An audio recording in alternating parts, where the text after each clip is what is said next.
So next हमारा topic है Steno's law of constancy of interfacial angle. तो हमने पिछले टॉपिक में देखा था कि जो क्रिस्टलोग्राफी है it is based upon 3 fundamental laws, जिसमें से फर्स्ट लॉ है the law of constancy of interfacial angles. तो अब हम इसकी बात करेंगे, what is Steno's law of constancy of interfacial angle. Now सबसे पहले हमें पता है, ये डेफिनेशन हमने ऑलरेडी डन है, that what are interfacial angles. Interfacial angle क्या होते हैं? Angle between the adjacent faces. एक क्रिस्टल के जो एडजेसेंट फेसेस होते हैं उनके बीच में जो एंगल होता है that is known as interfacial angle. अब ये लॉ क्या कहता है? Steno's law.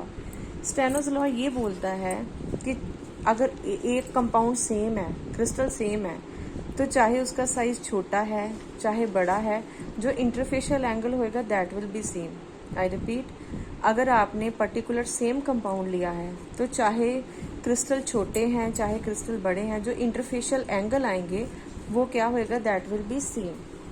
So interfacial angle which is the angle between the corresponding faces of a particular substance that remains always same. इसका मतलब ना तो वो क्रिस्टल के शेप पे डिपेंड करता है ना ही वो साइज पे। वो किस पे डिपेंड करता है? It depends upon the nature of the substance. हाँ जी। अब इंटरफेशियल एंगल को कैलकुलेट करने के लिए जो हम इंस्ट्रूमेंट यूज़ करते हैं वो 2 वैरायटी के हैं। जो सबसे सिंपल इंस्ट्रूमेंट है that is known as goniometer, और पर्टिकुलर इसको हम क्या बोलते हैं? It is a contact goniometer. तो इसको देखते ही आपको जो डी शेप होती है वो नज़र याद आ गई होगी। तो ये इंस्ट्रूमेंट इसी तरह से होता है जैसे कि हाफ डी है, और इसमें क्या है, जैसे क्लॉक की 2 आर्म्स होती हैं इस तरह से इन्होंने स्केल लगाया होता है, यहाँ पे स्क्रू है। तो क्या किया जाता है, this type of instrumentation it is quite useful for large crystals.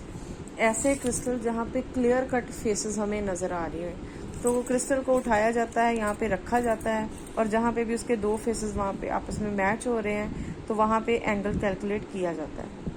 अब इसकी लिमिटेशन है जो कॉन्टैक्ट गोनियोमीटर है, that it is useful only for large crystal.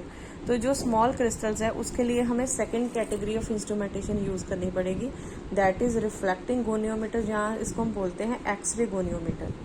So small crystals में हम ये अप्लाई करते हैं। अब हम नेक्स्ट बात करेंगे कि साइज़ वेरी क्यों करता है, क्यों क्रिस्टल कुछ बड़े होते हैं, क्यों कुछ क्रिस्टल छोटे होते हैं। उसका रीज़न ये है कि क्रिस्टल बनाने के लिए, यानी कि जब क्रिस्टलाइजेशन की जाती है तो बेसिकली उसमें हम प्रोसेस कौन सा फॉलो करते हैं? वही कूल द लिक्विड। तो अगर आपने कूलिंग के लिए टाइम कम दिया है तो क्या आएगा, यानी कि कूलिंग के लिए टाइम कम दिया है, यानी कि कूलिंग बहुत ही फास्ट की है, तो जो क्रिस्टल बनेंगे वो स्मॉल साइज के बनेंगे। लेकिन अगर आपने उसको सफिशिएंट टाइम दिया है कि जो लैटिसेस में एटम्स बैठ रहे हैं वो पर्टिकुलर अपना टाइम लेके ग्रो कर रहे हैं, तो क्रिस्टल का साइज क्या आएगा? It will be larger. Second, it depends upon the reaction condition. जैसे हमने सोडियम क्लोराइड के क्रिस्टल को ग्रो करना है, अगर हम सिंपल वाटर में करते हैं तो उसकी शेप कैसी आ जाती है? क्यूब की फॉर्म में। लेकिन अगर आपने 15% एक्वस यूरिया यूज़ किया है तो उसकी क्या आएगी form? Octahedral form. So size variation में एक तो है आपकी स्पीड कितनी है, यानी कि आप कितना टाइम यूज़ कर रहे हो, and second thing is reaction condition. So that's all about Steno's law of constancy of interfacial angles.